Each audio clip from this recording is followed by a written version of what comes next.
Gül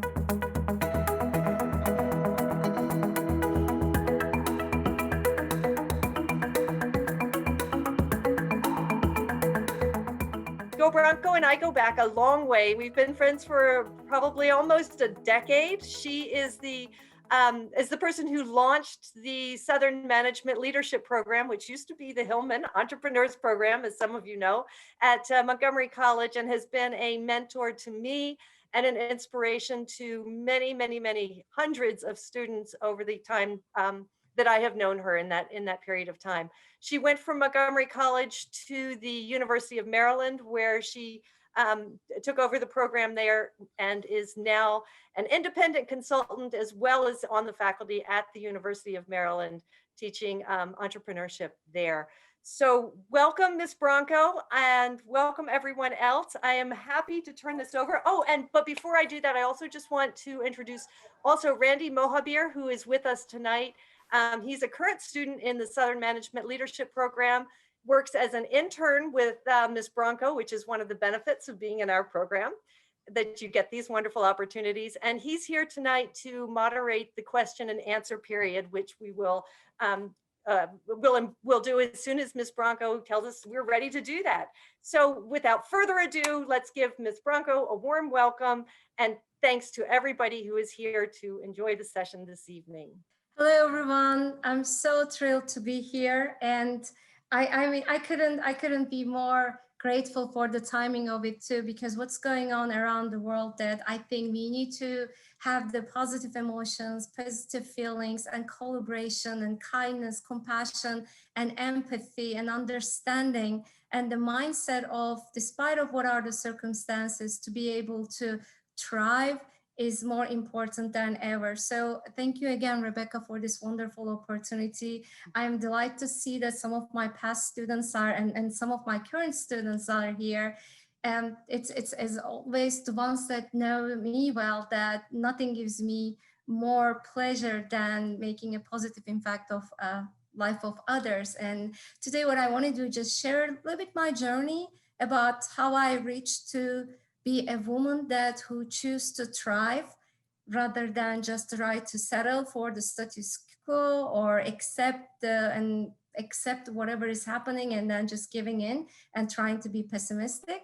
So said that, I'll start with my journey, because I did not start the way that I am today. Many of my students that I know that at BN, they share the feedback, and most of the time it is as that, Ms. Branco, I love your energy. Your life is great. And it's just so, your light, your love. It's so true.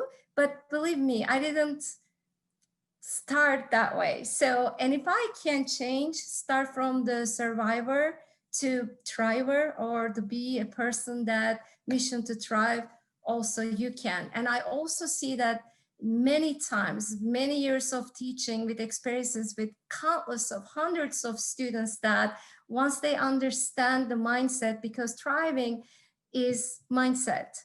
And when they start accepting and applying certain strategies and tools, they start also thriving students, and they thrive academically and professionally, and hopefully that in their life as well. The topic of the title is also very dear to me as well.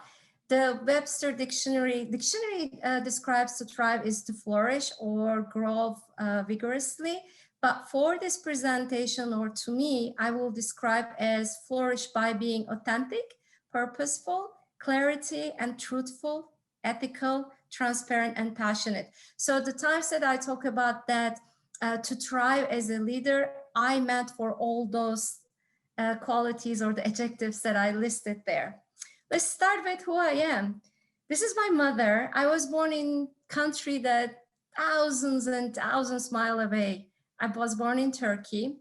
My grandparents were immigrants from Montenegro. When they were children, their parents took them and they escaped from the Balkan War, and they settled in Turkey. My mom was 19 years old when she had me. She was passionate, thriving mathematics teacher. So I start as a survivor, and it was hard for us because our culture in our home was a little bit different than the country's culture. My generation, many people are my peers, the moms were stay-home mom and dads were working, and education for women still was great, but then there were not many single moms. But our house, that my mom was so hard worker and so dedicated and passionate, and she just loved math as well. Those times I was thinking that she was obsessed with math. Now with understanding of the mindset of a person that who aimed to thrive, I realized that her mission also was make a positive impact of life of others, but her medium was mathematics. So you probably hear that many people that when like the moms or the moms to be's, when they are pregnant, they play music or they play different things to their babies and hoping that the children will born with that desire or interest. Well, I didn't have a choice. My mom was a math teacher working in a public school, so the salaries were not that much.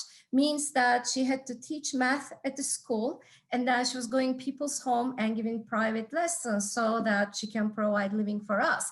So you can imagine how much math exposure I got even before I was born. And it was not by choice, believe me. Later on, I did not develop a love for math. Math was not my favorite topic. However, what did help me that to be able to see life as problems to be solved. Many of you, your students, you know that when you solve the word problems, there are so many words, confusion and clutters there. But the things that you need to do when you're solving a problem, what is this ask for? What is the unknown?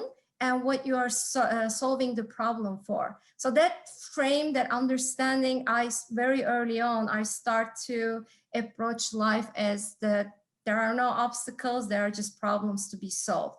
And I just need to figure out that what was the X variable. This is my grandparents. They are the most precious people to my heart, that my grandfather and my grandmother, again, they both came to Turkey when they were little children. They were from Montenegro, and my grandfather was a baker, and he owned a little bakery, and he was super passionate about his shop and baking bread. So early on, like watching my mother being an entrepreneur in a way and solving problems, working as a math teacher, and spending a lot of time with my grandparents, and watching my grandfather baking his good bakes in his little bakery, and being with them, spending the summers, it was wonderful for me.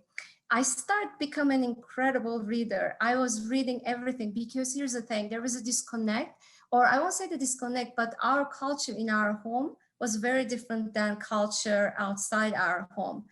Many of my friends that they were going to shopping with their moms, here I was going to the bookstores or math lessons, and I start reading because I had to sit there and wait for my mom to finish the classes. Only thing I could do, I have to be very quiet, just read. So I become vigorous reader.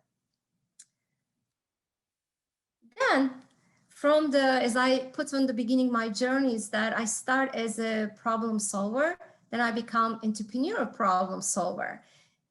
Entrepreneurship was all around me very early on. A lot of our family members, again, most of them were immigrants from Montenegro. They own little places. Like this one is that we are going to pick grapes. So it was very, very early on that I exposed to entrepreneurship and understanding. So, but then I wanted to buy books, as I told earlier that I was avid reader and I didn't have much money. So when every time I go to visit my grandparents, spend my entire summer there, I ran out the books that I was reading. And unfortunately, libraries wasn't as rich as the ones that in the United States. So I need to purchase my own, and I couldn't ask money from my grandparents. So what I did was that start approaching my real problem. I will say the problem that my purpose is that, so get the clarification of that, what I really needed. So I sold my own equitation, which was how can I find money so that I can purchase books? That was my drive. See that, how can I make that happen? I realized that my grandparents have this gigantic plum tree in the backyard, and we have all these plums that we couldn't just finish even if we give the entire neighborhood. So I don't know where it came from. Like with the entrepreneurial educator mindset, I look at it, I said, this is a great opportunity. You know, there's a lot of plums and it's organic. And how can we get that to the hands of people? So I put them in the small bags. And then I went to, like, as you see the picture there, I went to the center in the market that where my grandfather's bakery shop was there. So I went there and set a shop myself, basically in front of his bakery shop, start selling my plums. So I started making money and use that money to purchase books. My second entrepreneurial activity happened that when I was older, I wanted to buy more books again. It was the same story. I know my purpose. My purpose was to get more books. And how can I get more books? So to make more money, how can I make money? And then there's no plum trees that where we were living. But what we had that a lot of newspapers and books and magazines, because my mother was a very avid reader as well, even though we didn't have much furniture, stuff or brand things, but still my mom was getting 2-3 different newspapers daily. So we had a lot, ended up being accumulated somewhere in our house. So then I went to the stores. That time the recycle, I mean, even still in Turkey, it's not that common, but my generation time, long time ago, that wasn't existed. So I was thinking, how can I use those newspapers and turn into income? So I looked around and I identified, again, problems that I was going to the different stores. And I recognized that the stores that who, like the store owners that who sell fragile items, that they needed newspapers or some kind of paper to wrap those things, those knickknacks or glass materials, so that it will not be breakable. So I negotiated with those owners, and then weekly I start delivering all those used and read newspapers to them, and I start making money. So that was my early on, my way of becoming an entrepreneurial problem solver. The reason I'm saying as an entrepreneur problem solver,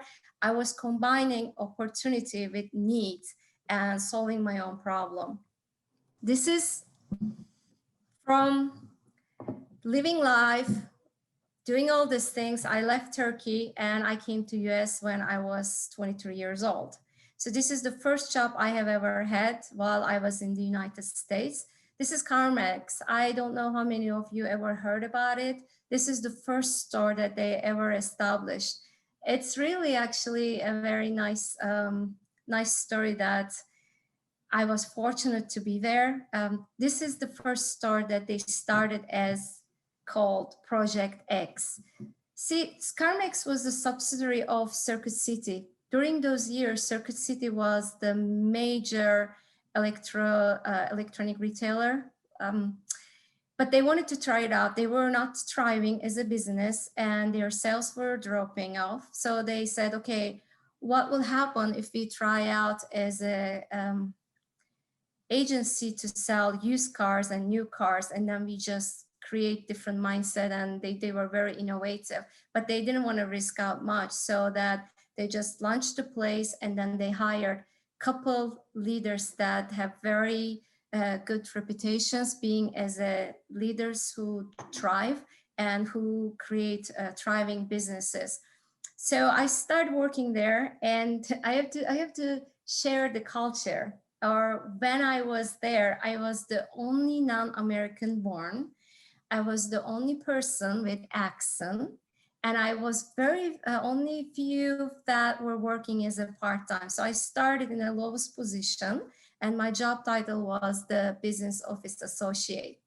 My role was to basically break out the contracts and prepare them to send out to financial organizations that for the people that who purchased the car and financed their cars and it's approved, they left the store with their cars, but we have to get the money later on. So when I started doing this work, I noticed that many of the contracts were getting kicked back from the financial organizations. They were refusing the fund because there was something was missing, or one way or another, there were so many errors was happening on those contracts that people were putting together. So that was causing thousands of dollars to the store because of the repossession of the cars back from the people cost a lot of money. They drive the car for a week, the time that we got to repo, and the car used and lost the value. So the damage was a lot.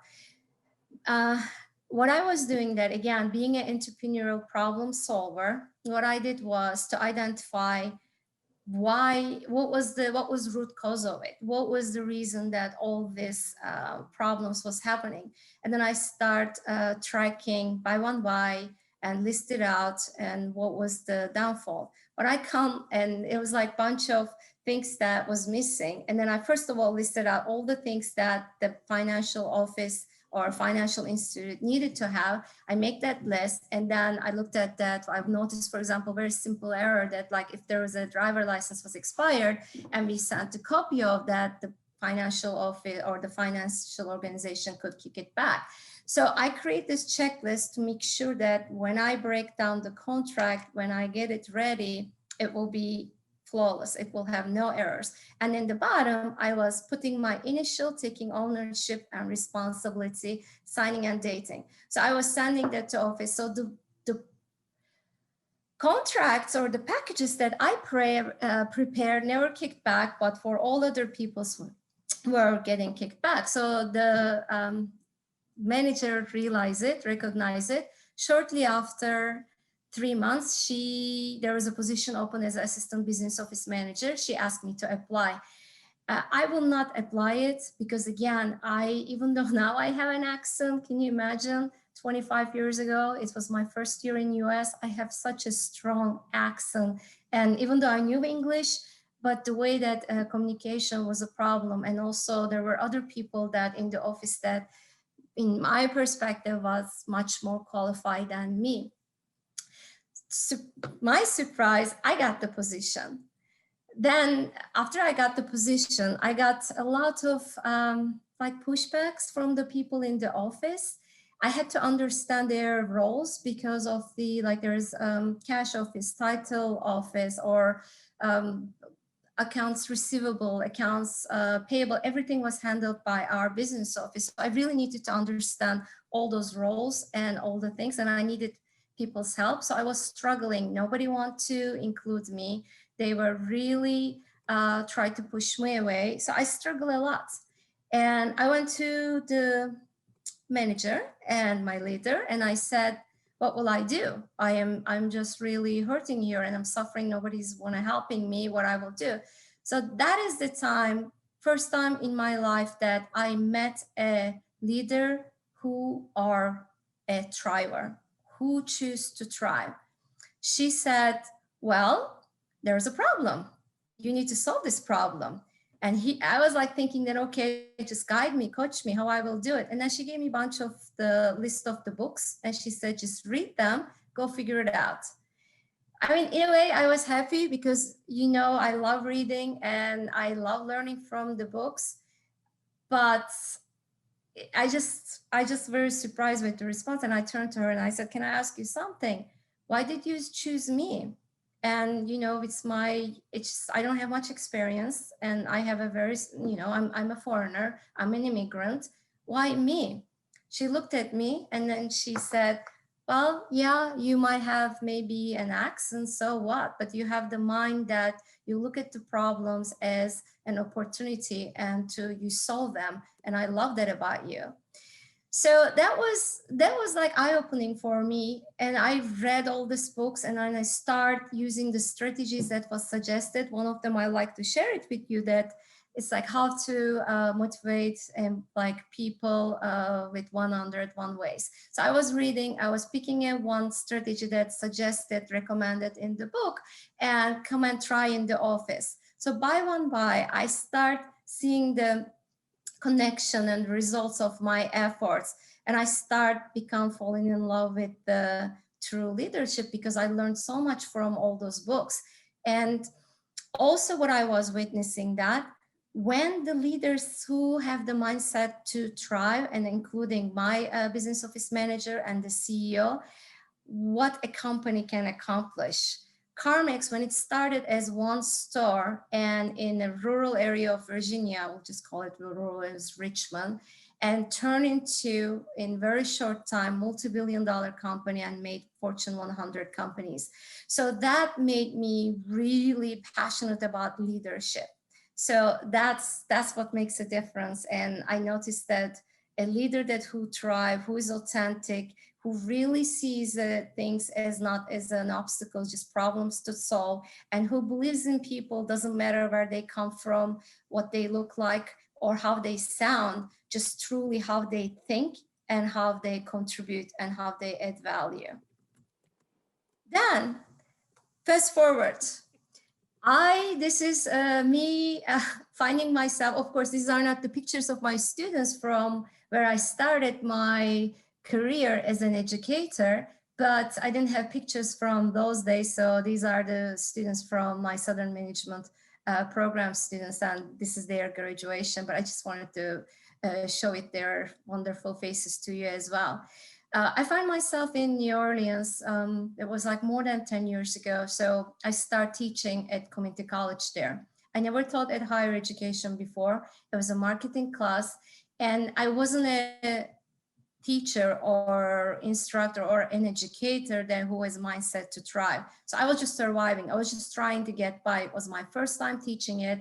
So I got in, and then a couple weeks of the class time, I realized that students were very disengaged, and I was so disengaged because I was trying to give so much information, and I was stick to the textbook, and I was trying to dump the material on them.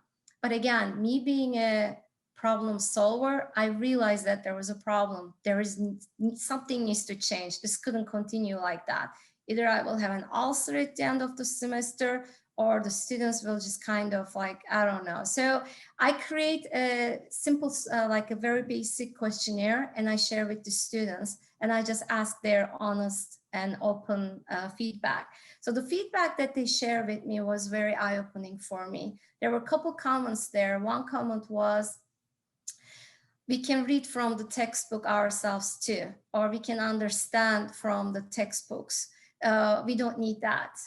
And then it was just like, okay, so I got it. I'm boring and I suck at this.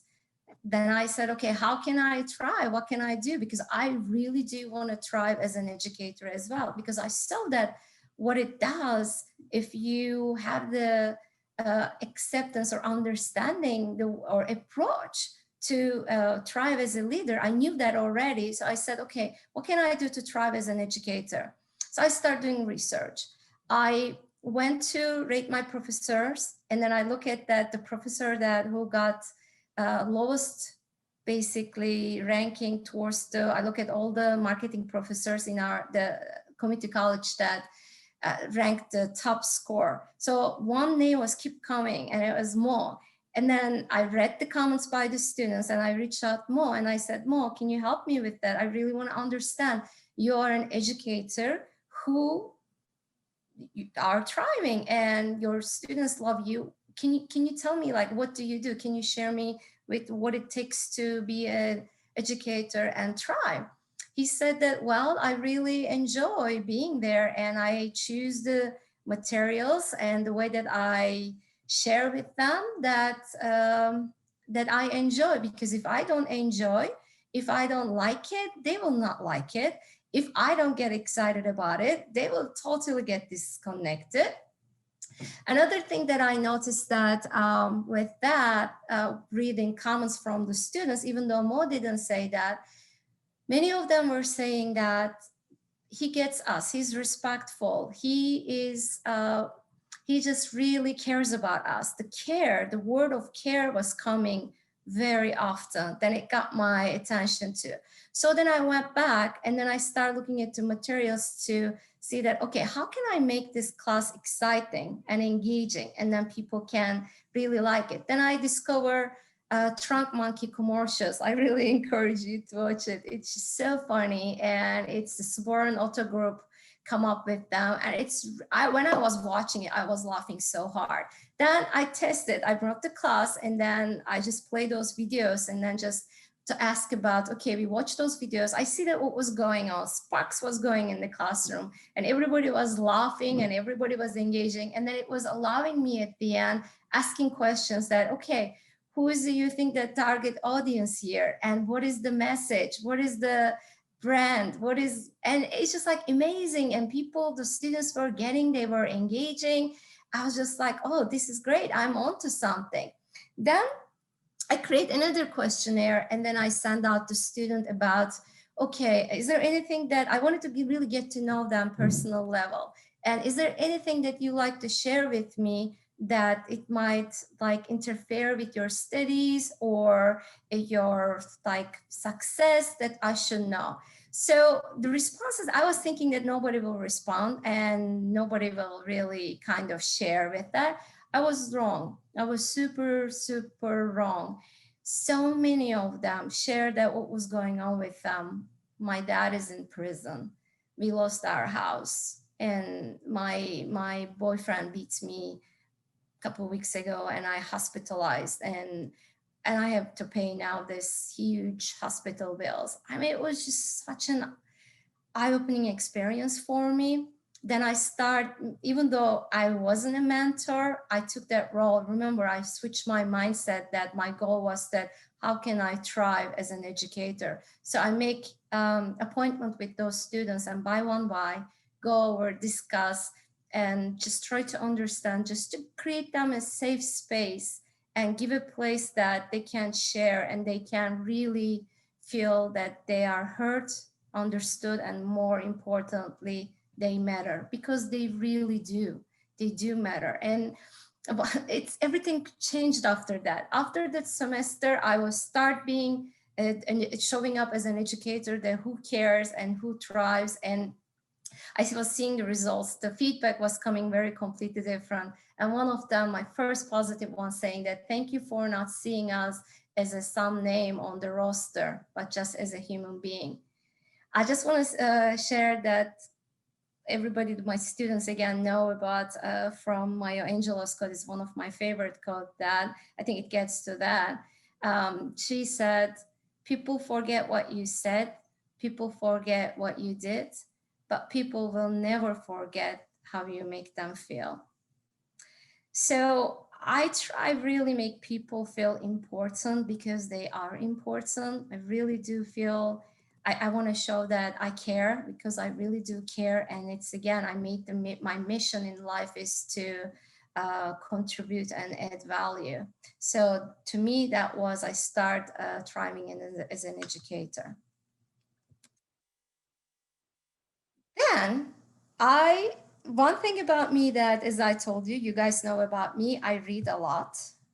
And I take the information from the books, and then I apply. I try on me first. If it works, then I share with the students. And then if it's work, I observe, adjust, and then continue.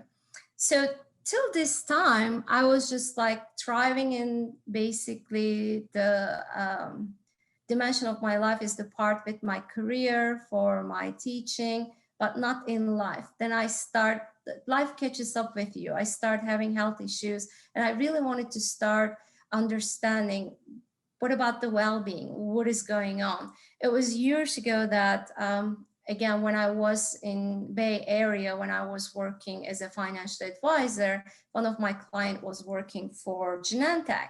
And this was a long time. It was, I think, around 2003.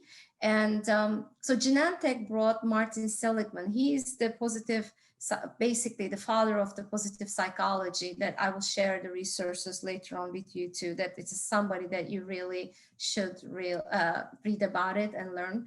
So I read his book about the authentic happiness, because the CEO of Genentech brought Martin Seligman to give a presentation to the employees and purchased his books. And every single employee at Genentech got a copy of that book. Again, it's just here you go, is a leader who are choosing to thrive, or is a leader of mindset of thriver, and creating a culture that to thrive. So, but it was very interesting, even though I read that book, and it was my first meeting in a way with Martin Seligman. more than, I don't know, you made the math a long time ago, it didn't register to me because my mindset about just the leadership and business. How can the business thrive? How can leader thrive? Not about personal well-being. So fast forward today, when I start thinking about, okay, what about the well-being? What about the flourishing? What about the mindset? What about the emotional intelligence? Here we go. I met Martin Seligman and his findings and his research. So while I was doing all this, I saw that some of different researches from other people. One of them is, I think those numbers really, again, me being a problem solver and the product of a child of a mathematics teacher, it really just resonated with me. And Barbara Fredrickson, she's a psychiatrist, and Losoda is a mathematician. So together they did a research and they find out that what is the ratio of positive emotions to negative emotions? What is the ratio that necessary that people can flourish? Flourish meaning that for their well-being and they thrive basically. So they come up with this number, 3-to-1. So which means every 3 positive emotions, and if you experience 1 negative emotions, or like if it's the things happen and then 1 set and draw back to 3 positive things, you can still flourish. But if this ratio is lower than that, if you are experiencing even 2-to-1, it's hard for you to flourish. That was just fascinating thing for me to realize that. And then also what I learned from that is that it wasn't the intensity of the positive emotions. It was like how often that you were experiencing positive emotions. So what does it do for you? Meaning that whatever is in your life, you try to strive for doing little things that you know that it puts you in a positive mode. For example, for me, one easy thing, I love dancing. So no matter what day goes bad, I just put my headphones and I go crazy in the house dancing. And then here we go, I got one. And then second thing is that I love to contribute some way to other person a positive way. So I just send a message to somebody that I love you, I miss you. Here we go. It makes me feel good. And the third one, I find that the smell and listening to music also does that. If I can find anything else to have a positive emotions, I strive for those 3 at least. So I really encourage for you to think about that, the ways that you could have positive emotions. So at the end of this speech that I will share with you some resources. One is for the Penn State University, that where Martin Seligman also teaches, and you can find a lot of information about positive psychology and about authentic happiness. But another ratio that I come across, that this is a psychiatrist, John Gottman's research that on positive relationships. The other one is your personally flourishing. And then when he researched so many couples, he found out that that ratio is even 5-to-1. That now it makes like so much sense that when people start dating or they're in a relationship and the marriages ends, or just, I mean, of course, so many different reasons too, but to have a very flourishing, very positive relationship, the ratio is even higher. For every 5 positive emotions or experiences, you can only afford to have 1 negative one. So I think this is a very interesting information to see. This is Martin Seligman. Again, he's the father of positive psychology. The YouTube speech that I share with you is from another psychiatrist that is talking about how to thrive, and it's very important, especially for about being resilient. It takes like 1 hour to watch. I really encourage, because she refers to Martin Seligman, and my students know that as an assignment I give the gratitude journal, and 3 things went well and why, and we can talk about in the Q&A session. From that we come as students, why this is also important. So when they did all the research and all the studies and about the positive psychology, it's also understanding of flow. There is another researcher, Michal Michalkiewicz, and he is, I believe, he was a Stanford professor, and what he did that he studied and he researched flow. So he just tried to understand that because he was coming from an era that there were so many trauma existed around him. So he just want to understand that how can people still have joy? How can people get into flow state? And despite whatever the circumstances or whatever the trauma that they got. So he created this flow. It's just brilliant, brilliant book. I really encourage for you to read as a student, because from there it shows that, as you can see, why it is important to you is that when the challenge is high but your skill set is high as well, medium to high, you get in the flow state. But many of the students that what I saw, especially when they transfer from community college to University of Maryland, that they, especially first semester, they face with anxiety and stress. And the reason is that the challenge is very high, but the problem is the skill set is low, because the skill sets basically needed for time management or study skills or the mindset is very, very different. And they really, the students face with a culture shock. So to understand that, you need to start building your skill set that hopefully between your time while you're at the community college and the time that you arrived at the University of Maryland or any university that you went, you develop some skills. And it's not just, if you're not a student and you are watching this, it applies to you as well too. Like, for example, for me, language, let's say language, I'm trying to learn French now. And it creates, because I don't have any skills, and it just creates a little bit of anxiety and stress when I try to read high challenging stuff. That's why I'm still at the beginner level. And I just wanted to get into flow, but I understand that how I need to do what I need to do, try and flow. And it comes at the end. And for my students that in the classes, that what I do is just the one thing is about understanding emotional intelligence, understanding the self. It's super important. And I love this picture because I work with students and I work with the leaders and entrepreneurs, right? It's just one way or another. It's very rare when somebody look at it, they see themselves as one way. So it's very interesting that the people that who ranked in the leadership, and if the well-being part wasn't there, if the mindset was not to thrive, and they didn't live an authentic life, or they are not true to their values, and they are not aligned, and they don't speak their truth, many times, even though they are in a lion role, that they see themselves that as a kittens or the other ways too. So it is super important to really understand yourself and look into, as in again, emotional intelligence, to figure out that where your emotions are coming from. Are there any judgments? Are there any disabilitating labeling that you put on yourself?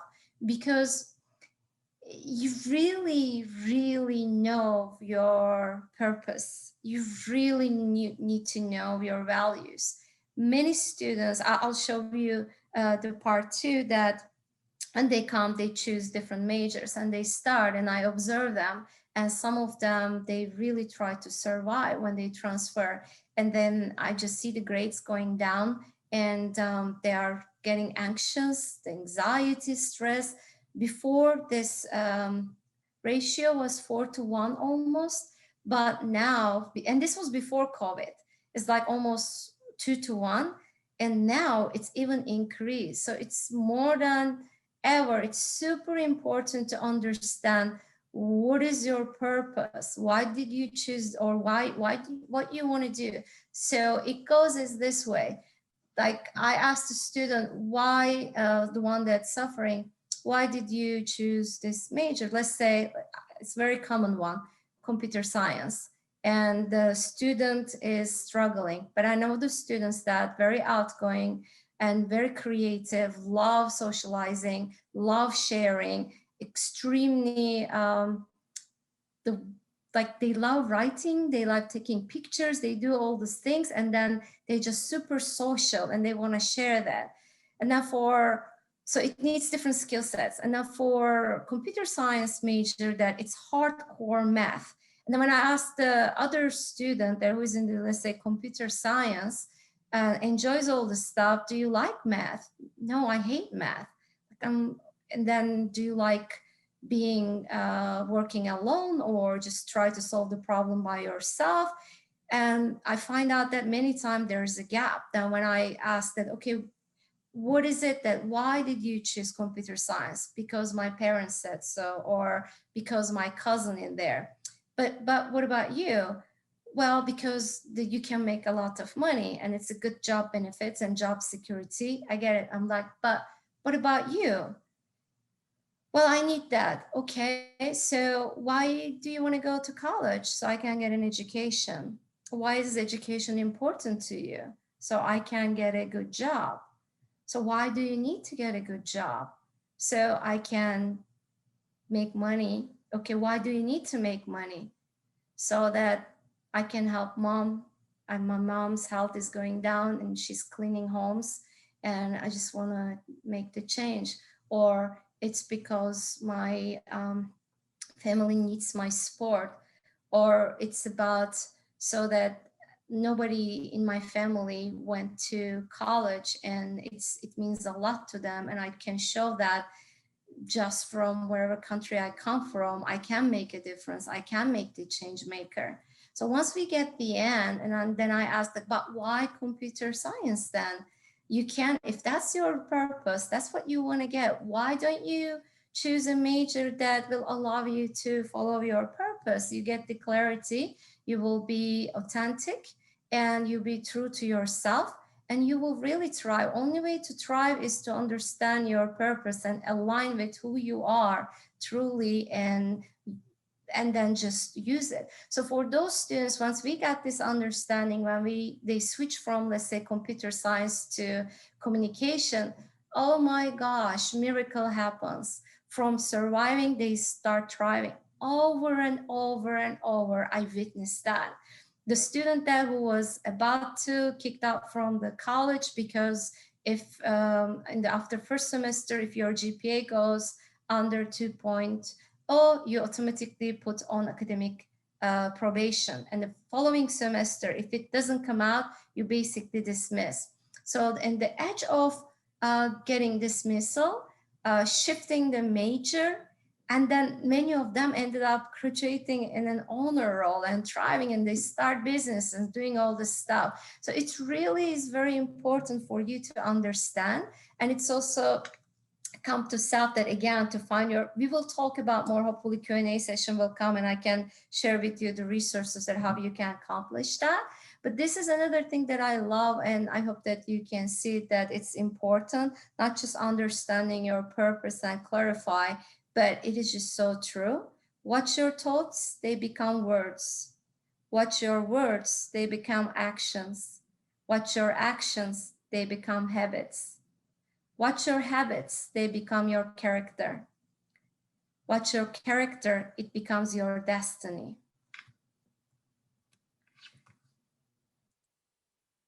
So, said that, I will share the resources again at the end, and then I will send it so we can put in the link for you. So said that, thank you so much for listening, and I hope it was helpful to you. So I'm here to answer any of the questions that you might have. And hi, so thank you so much, Gul. And I was really inspired by this. And I just, there were two things that I wanted to say before we get into the questions.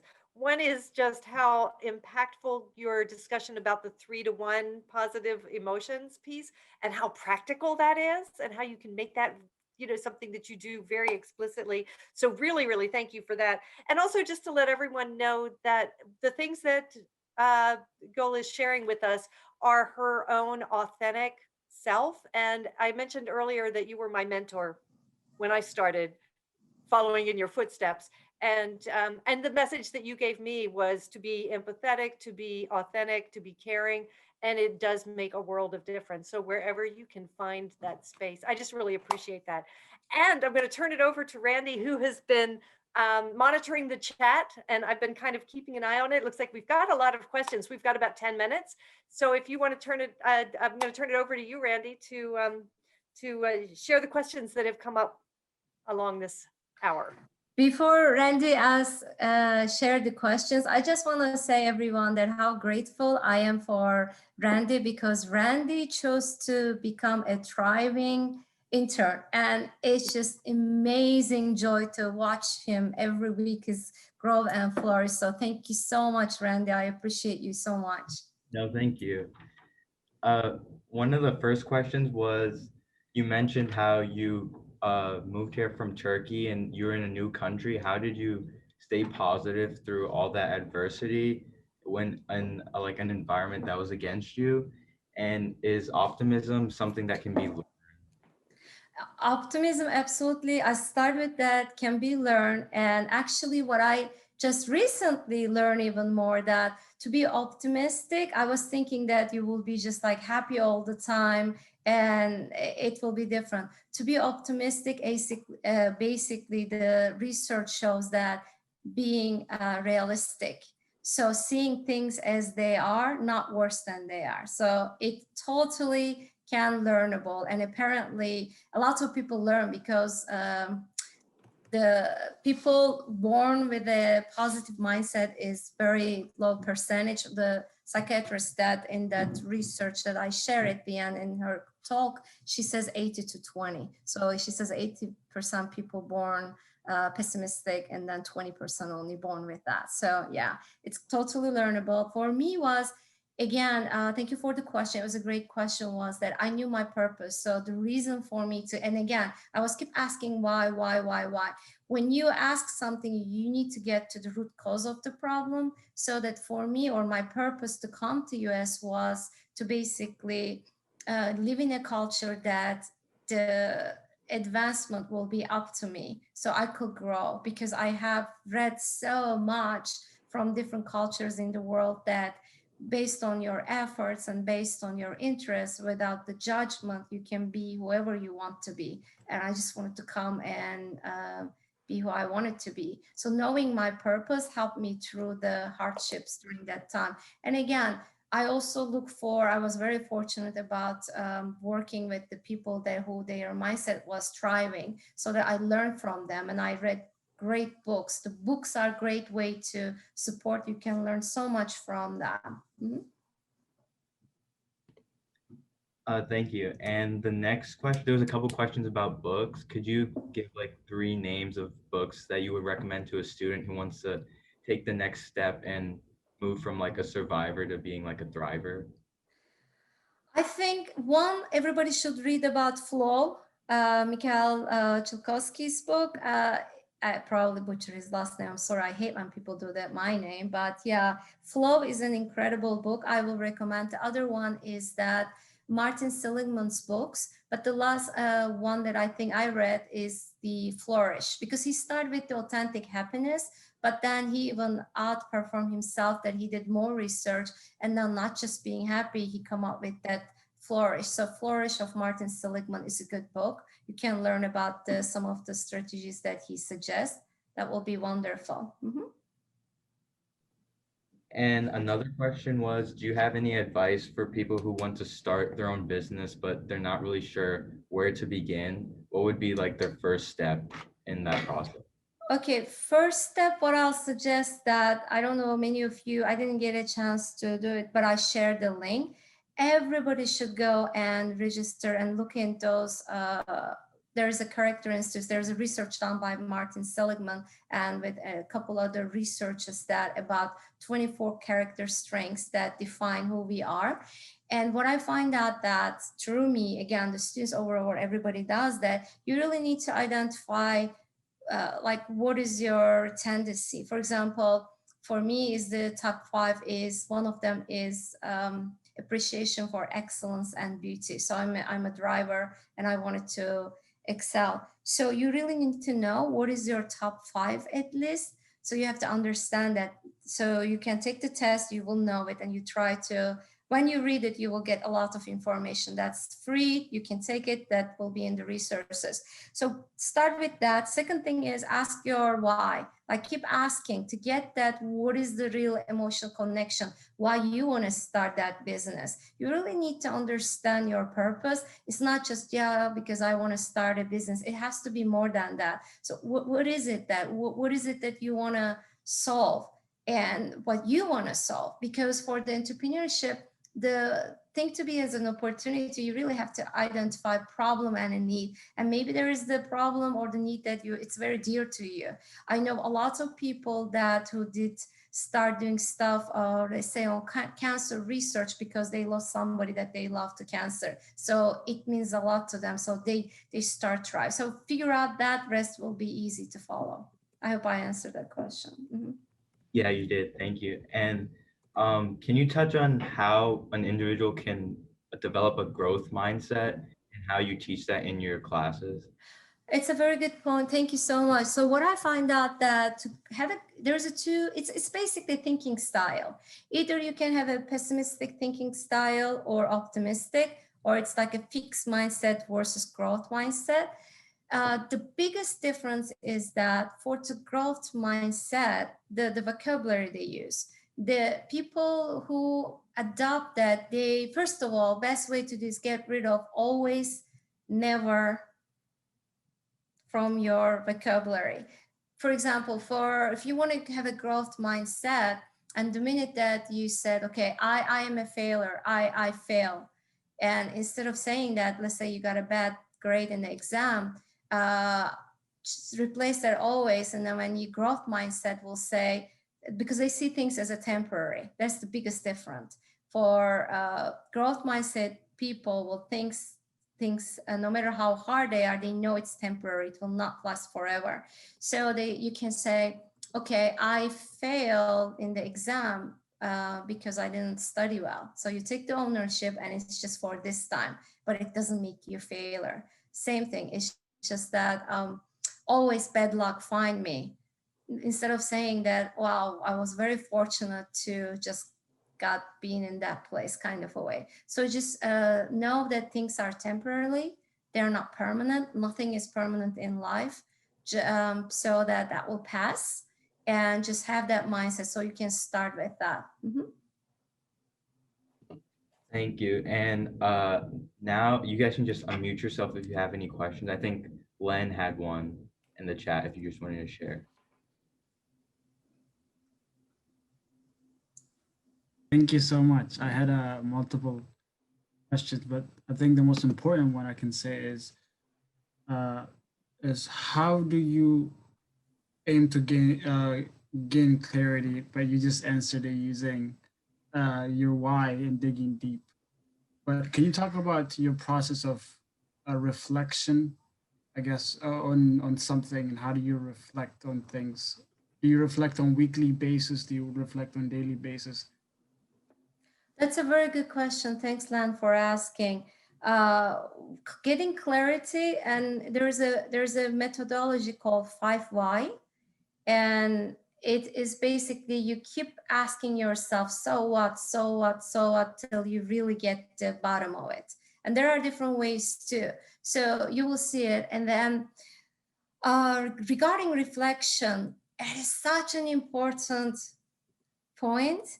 And one of them, like Martin Seligman suggests that, especially for the gratitude piece to develop and change, like every night he suggests that he calls it 3 blessings exercise. And there are so many research that they've done, and it really works, that every night, basically, you just ask yourself, what went well? And you can even write it, it will take you 5 minutes, and then say why it went well.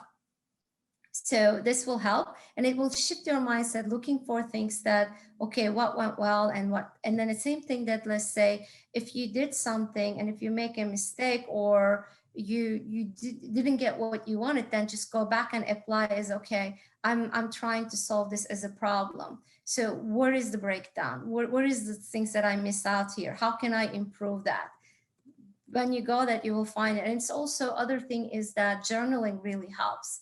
journaling, meaning that identify your emotions and then try to figure out that, don't take it personal, let go of the judgment, and then just see that, really ask yourself a question that, okay, where is it that problem, I got it wrong? In the math problem, that's what you do, don't you? You go through your steps until you find that, that's what I kind of put the number wrong or something. Same thing with that. If you didn't get the score that you wanted, just break it out and then just have a curious mindset. And then rather than just saying that the teacher has a grudge against me, or it's just like, I suck at this. No, just like apply as a problem. Okay. And reflect, where did I make a mistake? How can I improve? Have that curiosity, entrepreneurial mindset that, how can I change this? What can I do? And apply. And by the way, when you start applying this, it will become so natural. So thank you so much for giving me a chance to share my passion with you. And I hope that it was some helpful. And I really wish love and light to all of you. And I hope to meet you again. Thank you. Thank you so much.